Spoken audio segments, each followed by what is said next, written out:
Pennsylvania. Here's the moment the president ducked for cover as the Secret Service rushed the stage, and a warning: some viewers might find this video disturbing. Take a look at what happened.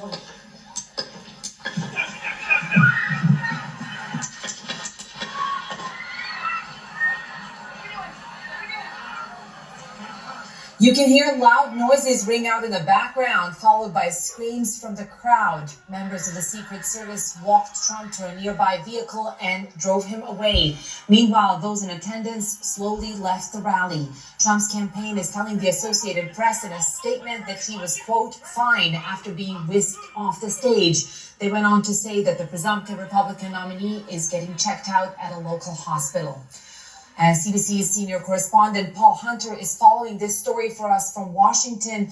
Paul, such dramatic moments that happened not even an hour ago. What do we know at this hour? Not a lot more than what you just said, Deanna. Yeah, he's being treated in a local hospital and he's fine. We've seen the video many times now. After he goes down, he motions up to his ear and then he goes down. Secret Service kind of come on top of him. There's two teams, by the way, with ex-presidents and presidents, one to try to secure him and the other to take down whoever was attacking. So that's why you see multiple people looking in different directions on the stage. We know that he's fine in that local hospital. He was in a town called Butler, Pennsylvania, obviously at a campaign stop. Butler is about 60, 70 kilometers north of Pittsburgh. That is deep Trump country. That is the part of this country where Trump is sort of supremely popular. And all of this, of course, comes just 2 days ahead of the Republican National Convention, the nominating convention, where Trump will officially be made the Republican Party nominee. And that's effectively all we know at this point, other than bigger picture stuff, which is that this is, there he is being whisked off into the SUV with the fist raised. He raised his fist multiple times. We've seen on camera.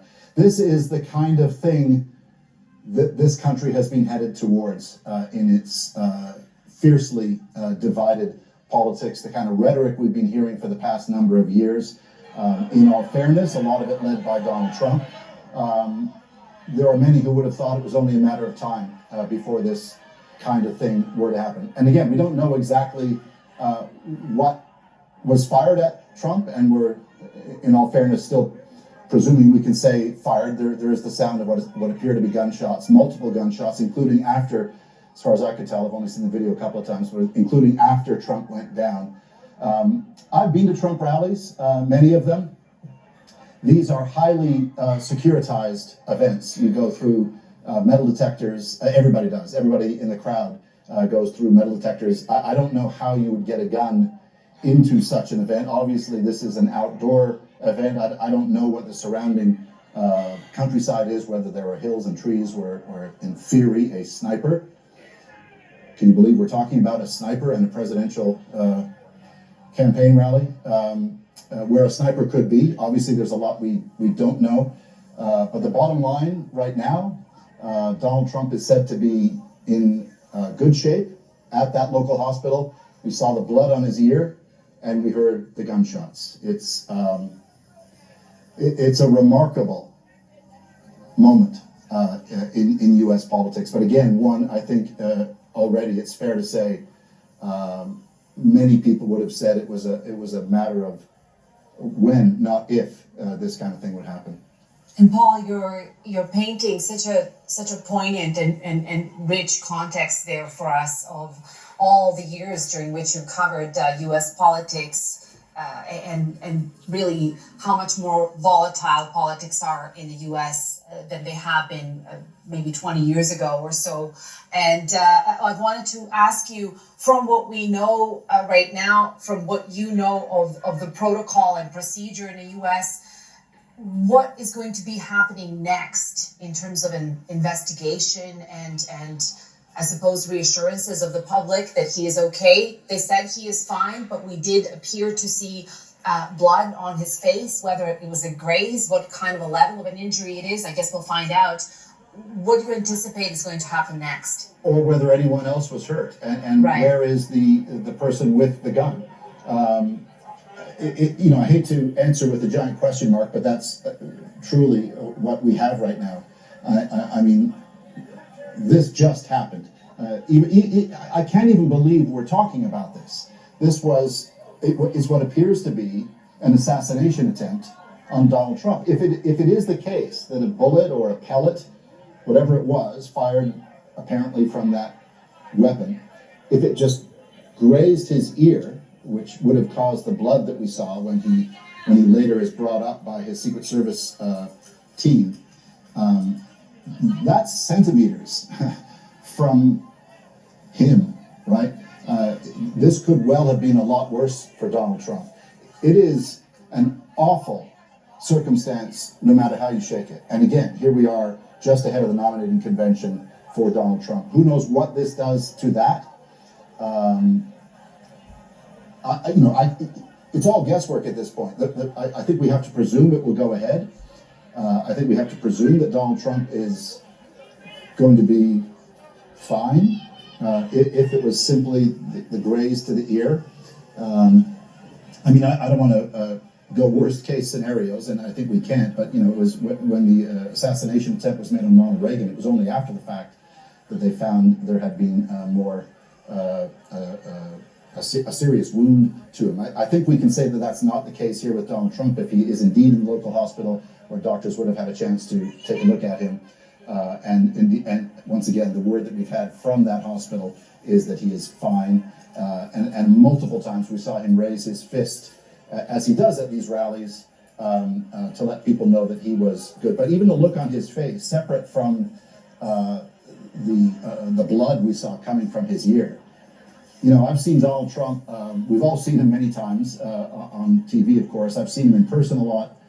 I've never seen that look on his face. He looked shocked and stunned, as would be expected. But somehow you don't expect that from Donald Trump no matter what. But then again, this has never happened to Donald Trump before. It's stunning. The hair is standing on the back of my neck as I talk about this, Deanna. It's kind of an unreal moment. Notwithstanding that what I was saying earlier, that given the nature of the political debate, if you want to be generous about it in this country, given the fierceness of the divide, the polarization of politics broadly, the rhetoric leading people down the path of violence, it would seem. Again, I think for many, it was a matter of when, not if. And here we are. This is that day that this has happened. Paul, your rich experience in covering not just U.S. politics, but American culture, the polarization of American political culture is really helping out here, even though we have, as you pointed out, we know so few details. And it really struck me that you mentioned, of course, Trump likes to compare himself to Ronald Reagan frequently. Reagan, of course, there's been an attempt on his life as well. Trump also likes to compare himself to Abraham Lincoln, who was fatally shot, as is well known. It does appear, of course, right now that Donald Trump is fine, so that this injury, if it did happen, was fairly briefed by all the agencies of the federal government as to the situation, based on what we know now. I have tried to get a hold of Donald. He's with his doctors. Apparently he's doing well. I plan on talking to him shortly, I hope, when I get back to the telephone. Look, there's no place in America for this kind of violence. It's sick. It's sick. It's one of the reasons why we have to unite this country. We cannot allow for this to be happening. We cannot be like this. We cannot condone this.